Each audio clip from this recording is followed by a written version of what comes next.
Lucinda is a certified mental performance coach, yoga and mindfulness instructor, and works with teams all over the country to win championships by building culture, chemistry, and mental resiliency.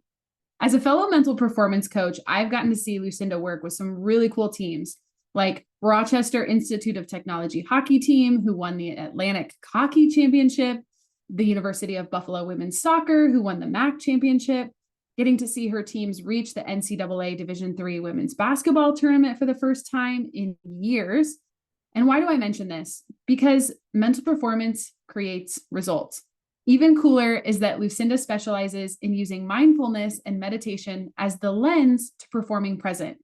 I can't wait for her to share what exactly that means and how it can help your athlete. So with that, Lucinda, I'm pumped to have you on the podcast. Hey, thanks for having me. I'm excited. I'm excited to be here. Well, cheers. I feel guilty. So we always talk about Starbucks. You're always the one with Starbucks. And now I have a lovely gift. You gifted me some Starbucks. So I'm glad we're doing this today. Yeah, it's what is that? The law of synchronicity, right? Things kind of fall in place. Stole that from James Wedmore the other day. So cheers to Friday. We're recording this on a Friday. You and I have known each other for quite some time now. And I think the cool thing is that as mental performance coaches, we speak a language. Can you just dive right in? Because I think one of the things that you've really opened my eyes to is that, yes, there are mental skills, and there's not any one right mental skill that's going to work for all athletes. And you teach something that I actually struggle with. I don't know if I've told you that. You haven't. I really struggle with mindfulness. So let's just kick it off. Tell us about Lucinda and your background and why your expertise really is in playing present, performing present, and what does that mean? Yeah, and first of all, maybe you're not the only one that struggles with being present and mindfulness. Like, it's hard. And so even the mindfulness teacher, I struggle with that as well. So I think that's part of being human. When I say all the time, like, our brain is designed to take us out of the moment. So you're being human, not that you can't get there. Wow. So I came to this work, really not in a linear path, which I think most of us don't always take a linear path in our careers.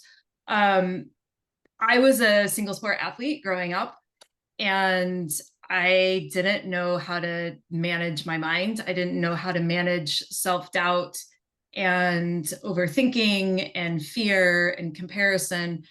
And that was a time when mental performance coaches weren't a thing, right? We didn't talk about it. Everybody just told me to work harder, to get over it, to move through it. It'll be fine. Stop comparing yourself. And eventually I ended up walking away from a sport where looking back was the only place I could be really present. And I had a lot of skills, but I couldn't get over my head. And my teammate was a 1,200-pound animal. I rode horses. And so when you're scared, they feel that. And that's not a good team bonding experience, if you will. So I walked away, and those same fears and doubts and criticisms and comparison, like, they showed up continuously throughout my life. And then my first son was born with a heart defect and passed away after open heart surgery. And I say this because this is what really pushed me into being present and figuring out how to deal with my mind. I remember it as clear as day. I had a choice. Like, I was sitting in the bathroom and I was like, okay, this really tragic thing happened. I can either choose to let this define me, or I can find a way to navigate life through this and use this for good. I didn't know what using that for good would look like until 2 years later, when his cardiologist said, I think you should try yoga. And I was like, really? Okay. And then I'm like, what does she mean by that? What is she like? I went through that whole like downward spiral. So I found myself in a yoga studio, and very quickly I realized I wanted to teach yoga. Like I did a lot of healing through that mind body Yeah. connection, and learned to be present, which then fast forward another, that was probably 2010, 2017. I met, was introduced to a football coach who wanted to teach yoga to his football players. And I was like, sure, I'll do it. And AB, I'm telling you, I was standing on a football field with 100 guys and I was like, what did I just sign up to do?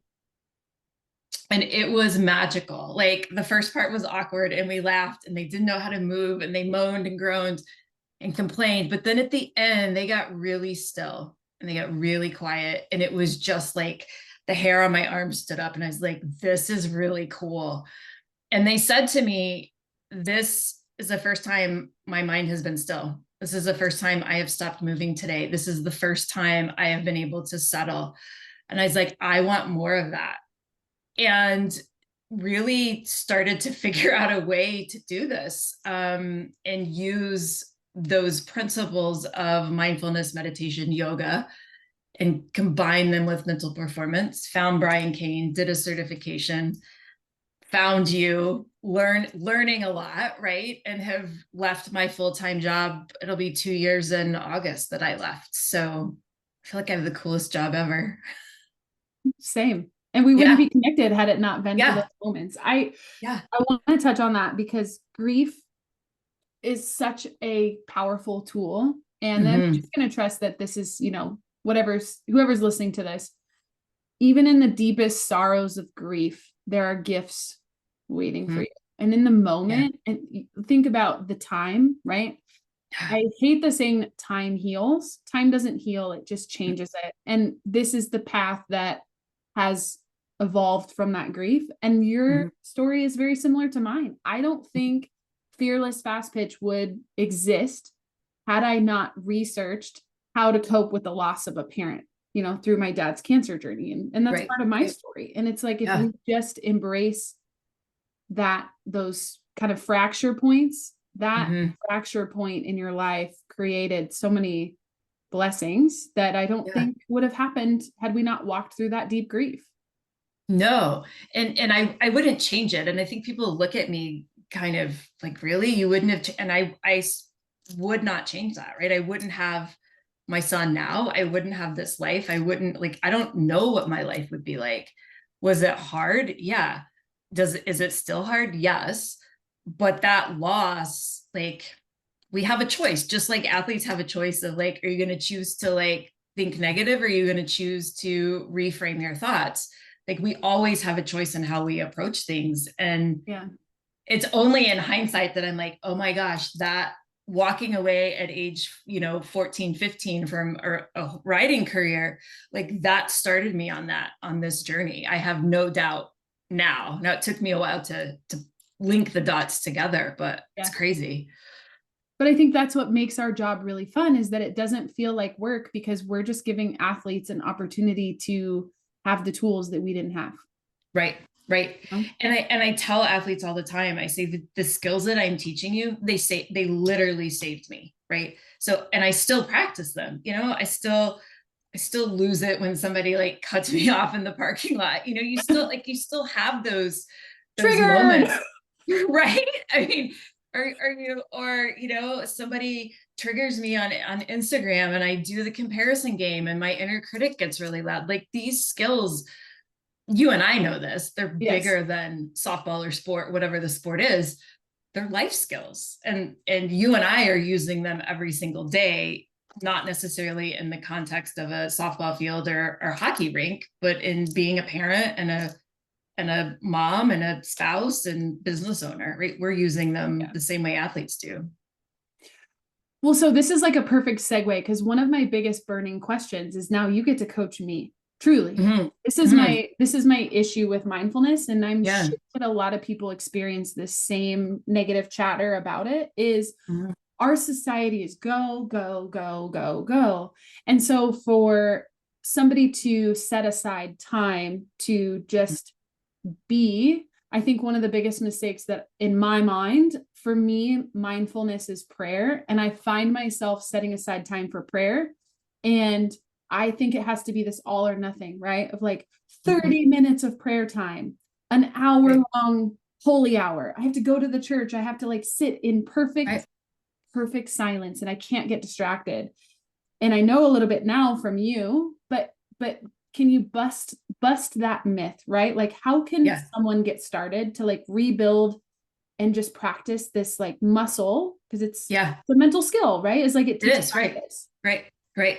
So nobody has time to go sit under a tree like Buddha, right? Like, it's just not realistic. And so I always tell athletes, I'm like, 5 minutes. You got 5 minutes. Like, that begins to change that brain chemistry, right? In your mind of being in the moment. And I like to say that mindfulness, right, in its most stripped down version is awareness, right?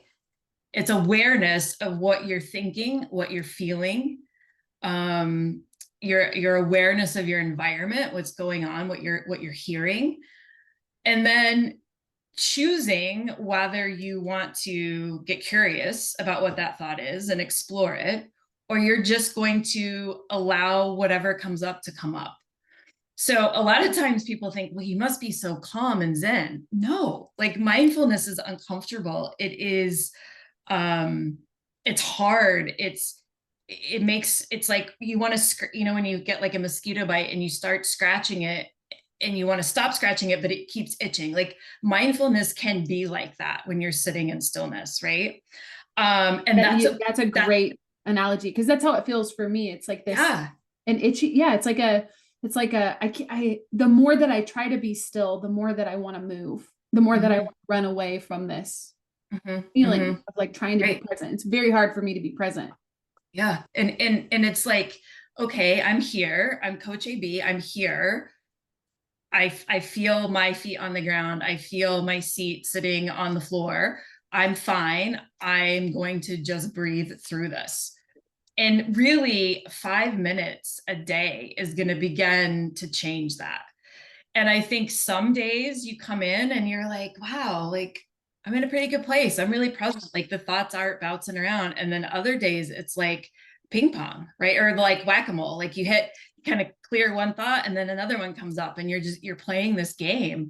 But what it does is, once you build that muscle, that awareness, and how that translates to sport is like, is an athlete can say, oh, I'm not present. Like, I have that awareness that this thinking part of my brain is coming online.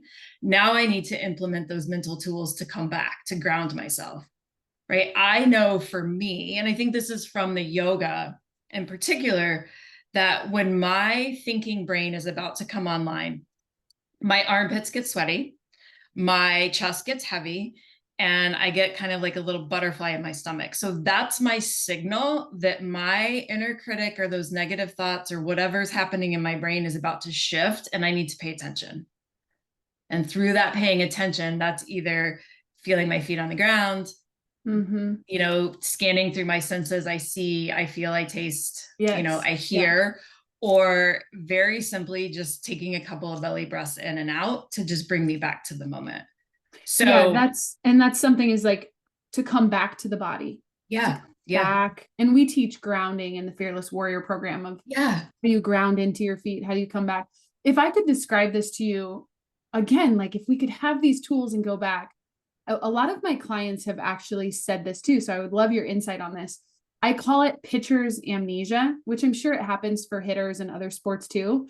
But Lucinda, there were innings that I would just wake up with bases loaded and a count on a batter.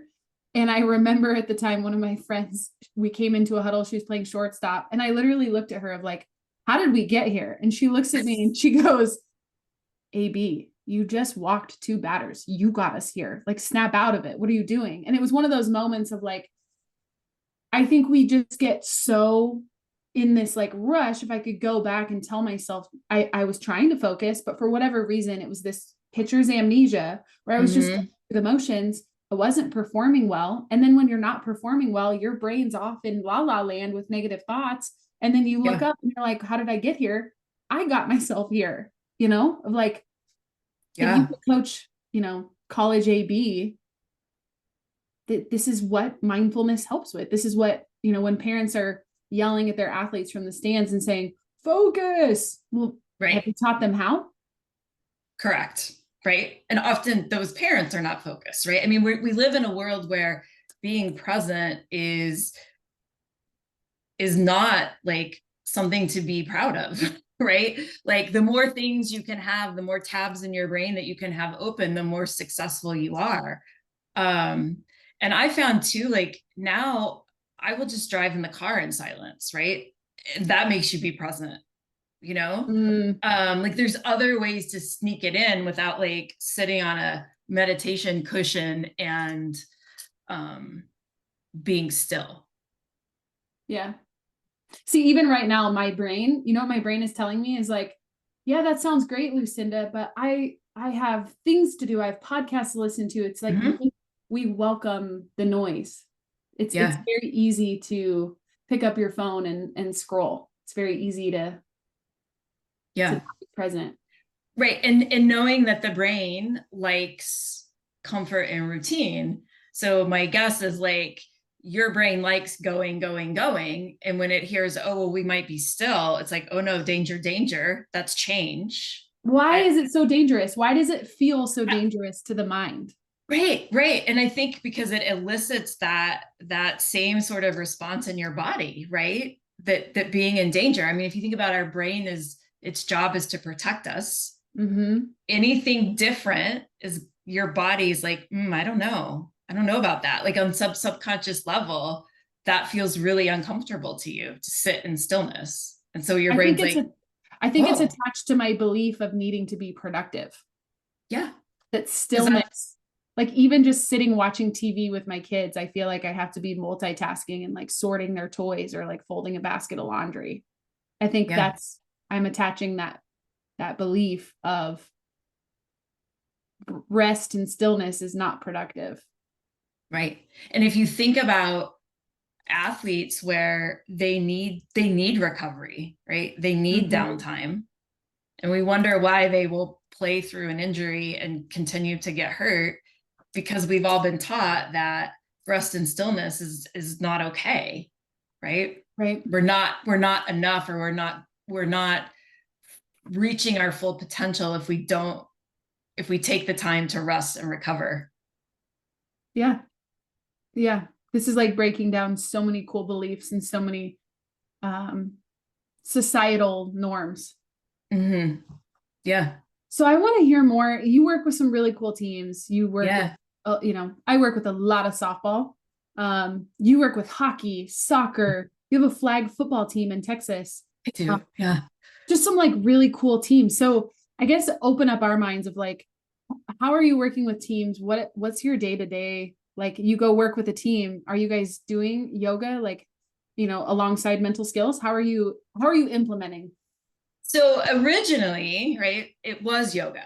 And I really moved away from the actual teaching yoga with the athletes. And sometimes they'll ask for it because they like it, but which is a great way to talk about the inner critic, because I'm asking them to put their body in positions that maybe they haven't ever done before. Like University of Buffalo football, I do yoga specifically with them in the summer during their summer camps.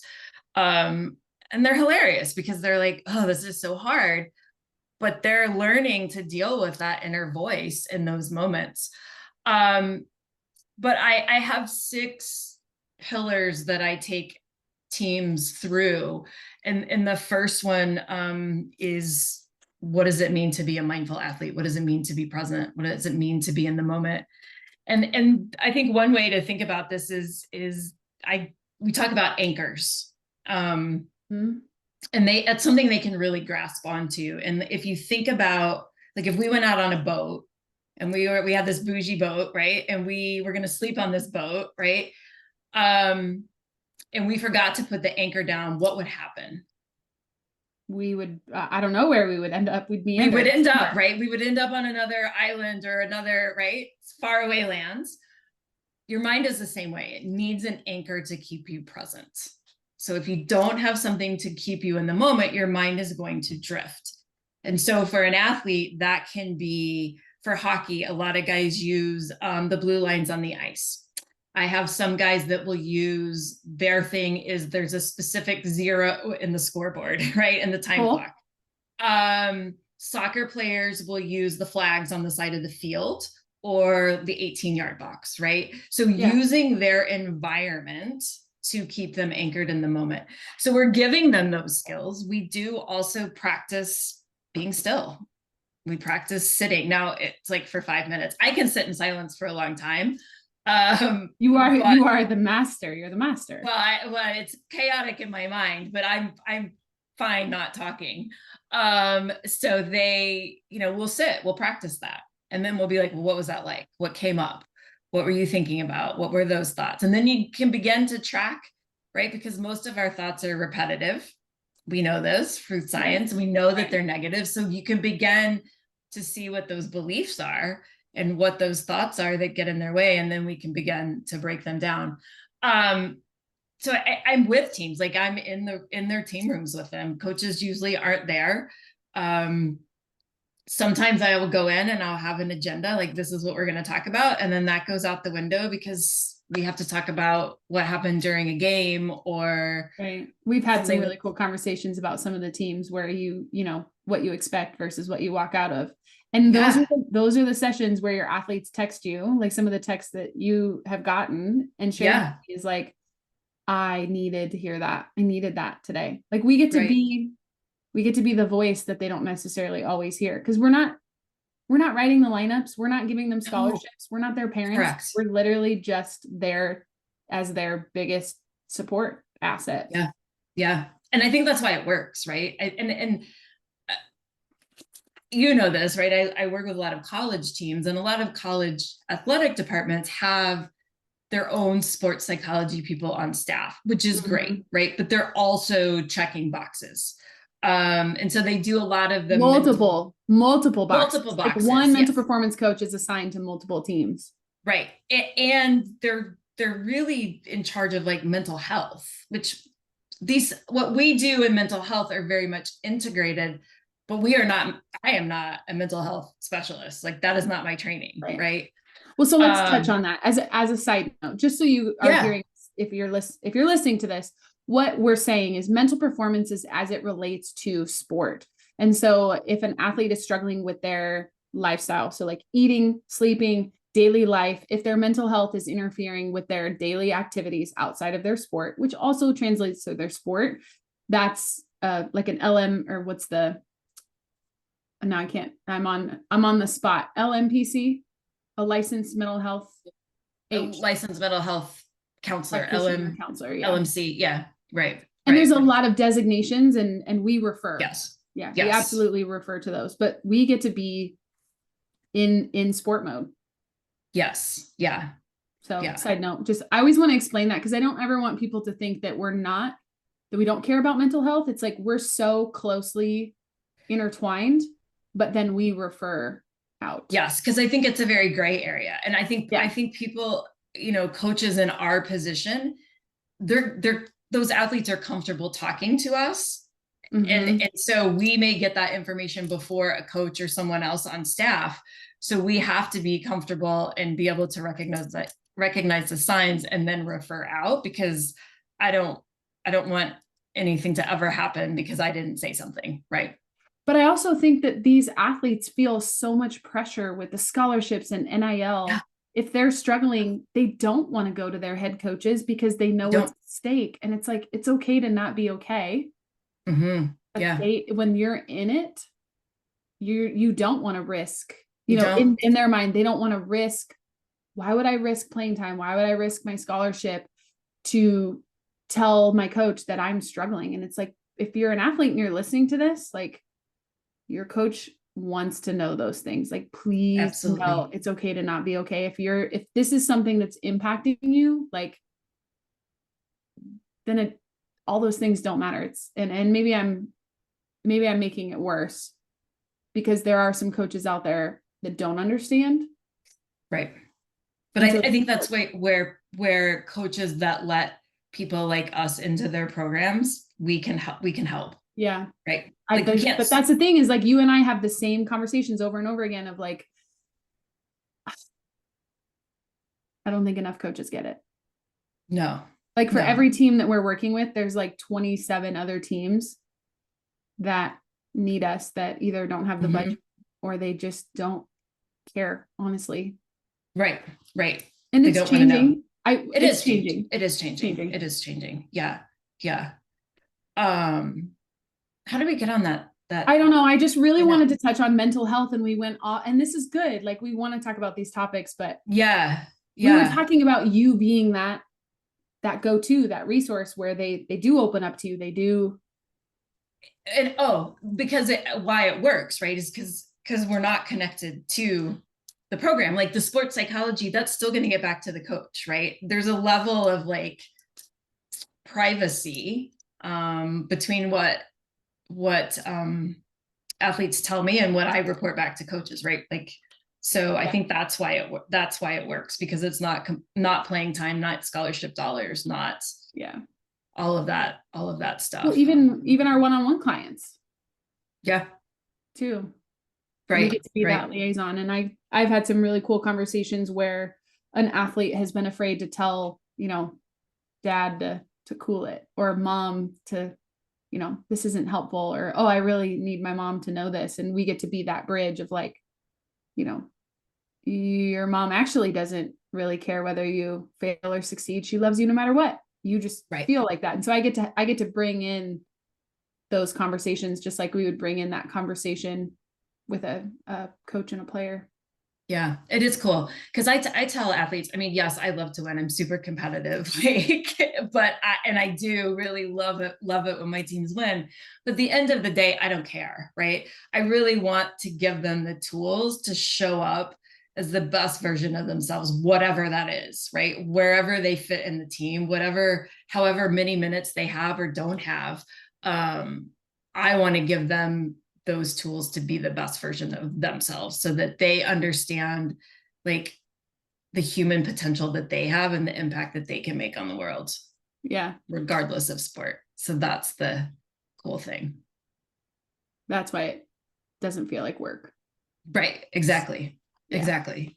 Who's coming to mind? Is it Luke?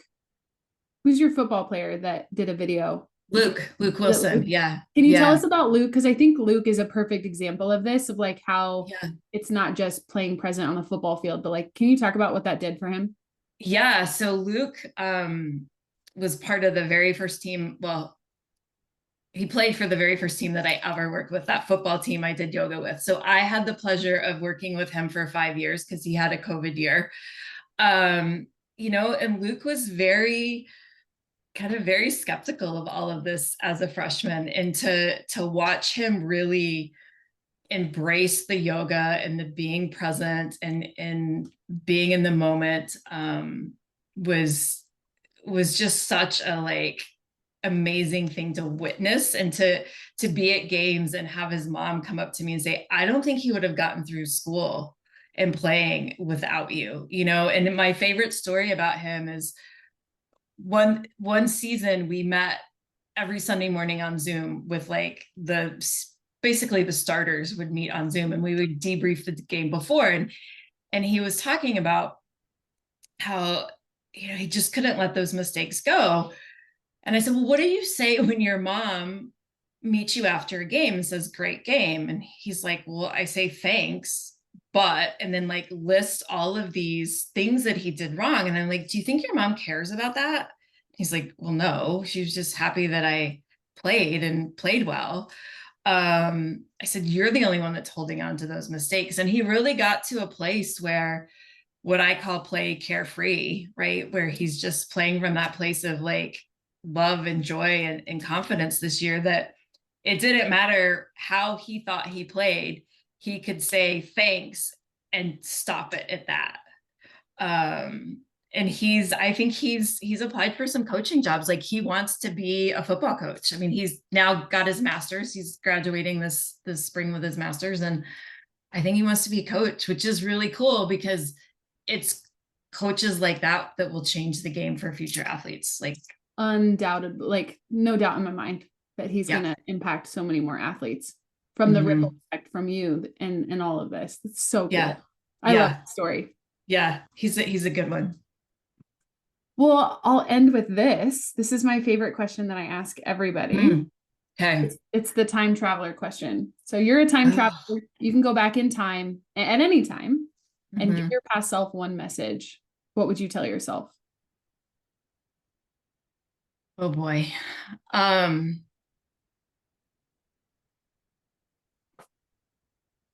I think I would tell myself to just trust myself, right? That